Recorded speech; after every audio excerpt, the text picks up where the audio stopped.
Hi everyone, in this video we are going to cover lesson number 4 carbon and its compound। NCERT के इस lesson में जितने भी important questions है और एक्टिविटीज है जो इंपॉर्टेंट है एग्जाम पॉइंट ऑफ व्यू से उसको हम डिस्कस करने वाले हैं। तो लेट्स बिगिन। नाउ कार्बन जो है एटमॉस्फेयर में एग्जिस्ट करता है 0.02% ऑफ कार्बन एग्जिस्ट करता है in the form of minerals जो कि अर्थ क्रस्ट में प्रेजेंट होता है एंड एटमॉस्फेयर के अंदर 0.03% ऑफ कार्बन डाइऑक्साइड जो है वो प्रेजेंट होता है। Now there is one question जो पूछा जाता है कि जो एटमॉस्फेयर है एटमॉस्फेयर में कार्बन किस फॉर्म में प्रेजेंट होता है।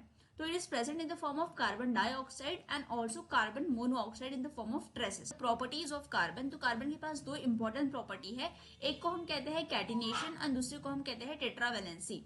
कैटिनेशन वो प्रॉपर्टी है कार्बन की जिसकी वजह से कार्बन जो है वो लॉन्ग चेन स्ट्रक्चर्स बना सकता है and tetravalency is also the another property जो कार्बन के पास है। बिकॉज कार्बन की वैलेंसी 4 है तो carbon has the capacity to bond with 4 different atoms जिसकी वजह से कार्बन जो है वो एक स्पेशल एलिमेंट बनता है। सो इससे रिलेटेड एक क्वेश्चन है कि carbon is having the valency 4, silicon is also having the valency 4, then why only carbon is able to make so much compound. तो इसका आंसर ये है कि कार्बन जो है वो उसकी वैलेंसी 4 है लेकिन साथ ही साथ में जस्ट बिकॉज कि कार्बन का साइज स्मॉल है, it is smaller in size, इसलिए वो ज्यादा स्टेबल कंपाउंड्स बनाता है। वेयर सिलिकॉन की वैलेंसी भी 4 है तो it is also have the capacity to bond with the 4 different elements but because की silicon is comparatively larger than carbon that's why it is not, जो सिलिकॉन से जो कंपाउंड बनेंगे it is comparatively unstable than of the carbon. Okay, so this is all about the property और versatile nature of carbon. इसके बाद जो next important topic है that is about the जो कार्बन कंपाउंड्स बनते हैं इनके आपके जो प्रॉपर्टीज है फिजिकल प्रॉपर्टीज और केमिकल प्रॉपर्टीज वो इंपॉर्टेंट होते हैं। तो दैट यू हैव टू सी। तो कार्बन जो है वो स्ट्रॉन्ग मॉलिक्यूल्स बनाता है, स्ट्रॉन्ग बॉन्ड्स बनाता है। मॉलिक्यूलर के बीच में जो बॉन्डिंग होती है वो स्ट्रॉन्ग होती है बट इंटरमॉलिक्यूलर फोर्सेस जो है कार्बन कंपाउंड्स के वो वीक होते हैं जिसकी वजह से low melting and boiling point देखी जाती है in the case of carbon compound. So this is one of the property जिसकी बेसिस पे हमने लास्ट लेसन में डिस्कस किया था आयोनिक कंपाउंड के बारे में। तो आयोनिक कंपाउंड और कोवेलेंट कंपाउंड के बीच में जो डिफरेंस है इन दोनों को रिलेट करके क्वेश्चंस पूछे गए हैं। ओके, नेक्स्ट हम देखने वाले हैं एलोट्रोप्स ऑफ कार्बन। इसमें जो ग्रेफाइट है, ग्रेफाइट में आपको देखोगे कि ग्रेफाइट के लेयर्स बनते हैं और जो दो लेयर्स है दो लेयर्स के बीच में वीक फोर्स होता है, इस फोर्स को हम कहते हैं वैन डर वाल फोर्स। इस वैन डर वाल फोर्स की वजह से ही जो आपका ग्रेफाइट है वो सॉफ्ट एंड स्लिपरी होता है। तो this one point you have to remember from this particular topic. Okay, then also graphite जो है it is a good conductor of electricity because एक इलेक्ट्रॉन उसका फ्री होता है and it is also because of the structural array, जो उसका structure है उसके हिसाब उसके वजह से भी it is a good conductor of electricity. Okay, so इसके स्ट्रक्चर्स आप याद कर सकते हो कि डायमंड का स्ट्रक्चर क्या होता है, ग्रेफाइट का स्ट्रक्चर क्या होता है एंड फ्लोरीन का। This are the Buckminster fullerene, this are the allotropes of carbon. Okay, then next हमने ये ऑलरेडी डिस्कस किया है वर्सेटाइल नेचर ऑफ कार्बन। उसके बाद हम देखते हैं सैचुरेटेड और अनसैचुरेटेड हाइड्रोकार्बन्स। तो हाइड्रोकार्बन का मतलब होता है ऐसे कंपाउंड जो सिर्फ कार्बन और हाइड्रोजन से बने हैं। उसमें अगर हम कैटेगराइज करेंगे तो हमें सैचुरेटेड और अनसैचुरेटेड कार्बन कंपाउंड्स मिलते हैं। सैचुरेटेड का मतलब होता है सिंगल बॉन्ड से बने हुए और अनसैचुरेटेड का मतलब होता है जहां पे डबल और ट्रिपल बॉन्ड है, राइट। तो you should know the isomers. तो आपको आइसोमर्स करके जाने हैं सभी के सभी जो दिए हैं possible isomers. You should know the structure of benzene, benzene का स्ट्रक्चर और ये जो मोलिकुलर फॉर्मूला है that is important. Then we have the functional group. तो आपको ये जो 4 लाइन्स है this comes in the properties कि जो फंक्शनल ग्रुप है इसके वजह से स्पेसिफिक प्रॉपर्टी मिलती है आपके कंपाउंड को। तो हेटेरो एटम्स या ग्रुप ऑफ एटम्स जो है confer the specific properties to the compound, specific property provide करता है किसी भी कंपाउंड को, that is because of the functional group.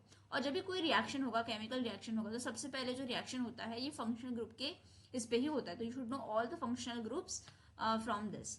Okay, next comes your homologous series. तो होमोलॉगस सीरीज से रिलेटेड क्वेश्चंस आपको पूछ सकते हैं कि होमोलॉगस सीरीज को हम कैसे आइडेंटिफाई करते हैं। तो यू नो दैट कि CH2 यूनिट होता है, डिफरेंट दो जो सीरीज होती है दोनों के बीच में CH2 का गैप होता है और अगर हम दोनों को ऐड करें तो 14U जो होता है मास होता है दोनों के बीच का, दैट इज 14U। इतना डिफरेंस होता है इन दोनों के बीच में। Okay, so this you have to do it. After that अगर हम बात करते हैं नॉमेनक्लेचर थी, तो नॉमेनक्लेचर आपको नेमिंग करनी है, इसके कुछ रूल्स है। के रूल्स है वो रूल्स आपको एक बार करके जाने हैं. You can see the video specifically जो हमने बनाया है where we have discussed the IUPAC nomenclature. You can go through it. I will give you that in the link कि किस तरह से आपको नेमिंग करनी है किसी भी कंपाउंड की. Okay. Then we are moving to the next topic. That is chemical properties of carbon compound. यहाँ पे कंबशन में आपको जनरल इक्वेशन याद रखनी है कि कंबशन में क्या फॉर्म होता है, CO2, water, heat and light.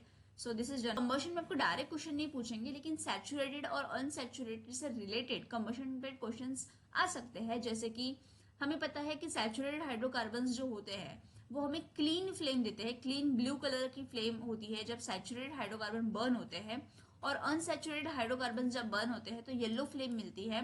Black smoky substances निकलते हैं जब अनसैचुरेटेड हाइड्रोकार्बन बर्न होते हैं. तो इस पर्टिकुलर केस को हम कहते हैं कंप्लीट कंबशन, और अनसैचुरेटेड का जब कंबशन होता है तो उसको हम इनकम्प्लीट कंबशन कहते हैं. राइट. तो this particular 3-4 lines are important कि सैचुरेटेड और अनसैचुरेटेड हाइड्रोकार्बन का जब कंबशन होता है तो हमें किस तरह से कंप्लीट और इनकम्प्लीट कंबशन मिलता है. सो इससे रिलेटेड क्वेश्चन पूछा गया है, so that you have to do. After that अगर हम सैचुरेटेड और अनसैचुरेटेड को ही रिलेट करें तो नेक्स्ट जो आता है that is about the addition and substitution. तो here you have to remember that कि अनसैचुरेटेड हाइड्रोकार्बन जो होते हैं वो एडिशन रिएक्शन करते हैं, और जो सैचुरेटेड हाइड्रोकार्बन होते हैं वो सब्स्टिट्यूशन रिएक्शन करते हैं. तो इससे रिलेटेड जो आपके क्वेश्चंस है वो इस तरह से बनेंगे.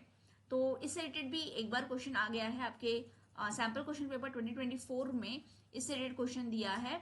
नाउ जो एडिशन रिएक्शन है उसको हम हाइड्रोजनेशन भी कहते हैं. तो हाइड्रोजनेशन ऑफ वेजिटेबल ऑयल के ऊपर भी क्वेश्चन आ चुका है, तो that you have to remember. After that जो नेक्स्ट बहुत ही इंपॉर्टेंट टॉपिक जिसपे बहुत बार क्वेश्चन आ चुका है from this particular lesson, that is ethanol and ethanoic acid. Liquid state में होता है, इसका बॉइलिंग पॉइंट, मेल्टिंग पॉइंट आपको देखना है. उसके बाद आपको देखना है कि टिंचर आयोडीन यानी क्या होता है. That is a mixture of ethanol and iodine. So that alcohol and iodine that you have to remember, जिसको हम यूज करते हैं सॉल्वेंट की तरह, मेडिसिन में यूज किया जाता है.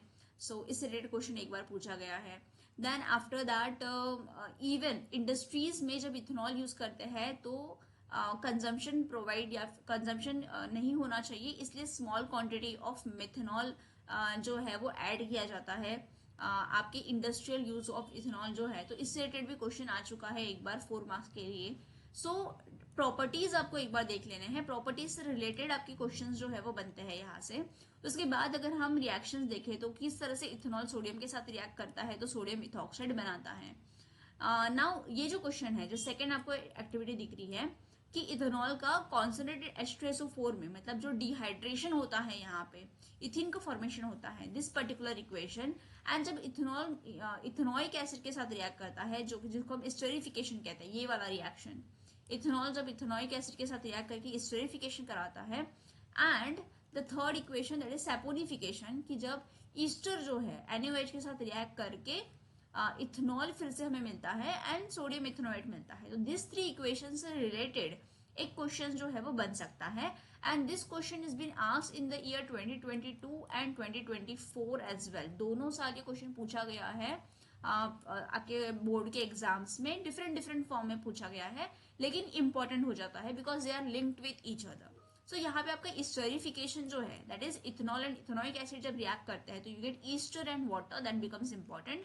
एंड सैपोनिफिकेशन यानी ईस्टर जब NaOH के साथ रिएक्ट करता है तो वी गेट इथेनॉल बैक, हमें फिर से इथेनॉल मिलेगा और सोडियम इथेनोएट मिलेगा. ये जो सोडियम इथेनोएट है इसी को हम सोप कहते हैं, इसलिए इस प्रोसेस को हम सैपोनिफिकेशन कहते हैं. So this becomes important. Okay. After that जो लास्ट टॉपिक है हमारा सोप एंड डिटर्जेंट. इसमें आपको ध्यान में रखना है कि जो सोप है, सोप और डिटर्जेंट, इन दोनों में एक डिफरेंस है. Is formed by sulphonic acid and it is formed by carboxylic acid. Okay. And दोनों में फिर और एक ये डिफरेंस है कि अगर हम हार्ड वाटर के साथ सोप को रिएक्ट करते हैं तो स्कम का फॉर्मेशन होता है because it is insoluble. And जब डिटर्जेंट जो है, because it is made up of sulphonic acid, तो जब डिटर्जेंट को हम हार्ड वाटर के साथ रिएक्ट करते हैं तो इट इज सोल्यूबल सब्सटेंस बनता है. तो डिटर्जेंट इज मोर इफेक्टिव है in hard water and soap is not effective in hard water because there is a formation of scum. Then soap का जो आपका पूरी प्रोसेस है कि किस तरह से सोप जो है मिसाइल फॉर्म करता है, इमर्शन की प्रोसेस होती है. एंड सोप के जो 2 एंड्स होते हैं हाइड्रोफिलिक एंड हाइड्रोफोबिक एंड, तो whole process you have to do, right. So immersion you can go through it. And micelle formation किस तरह से होता है, क्या मिसाइल होता है, उसका स्ट्रक्चर क्या होता है, तो you can see this structure over here.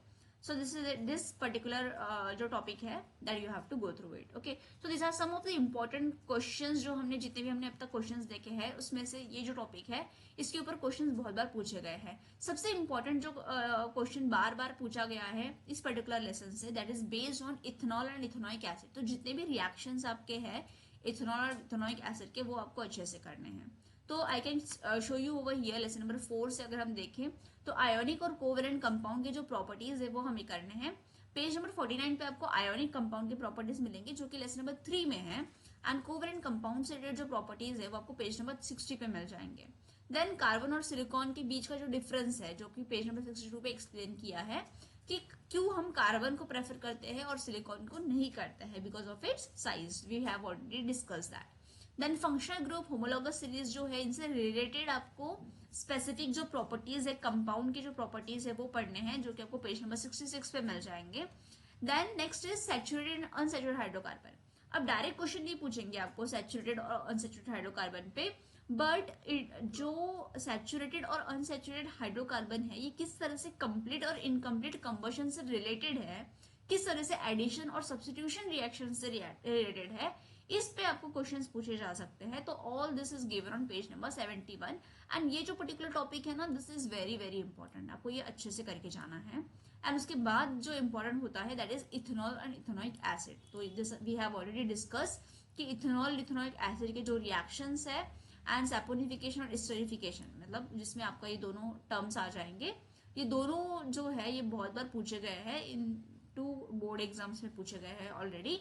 And the last topic, immersion and missiles, that is given on page number 75. So this all topic from lesson number 4 are हम डिस्कस करने वाले हैं फिजिक्स के lessons. तो lesson number 9 सबसे पहले discuss करेंगे, that is light. Thank you.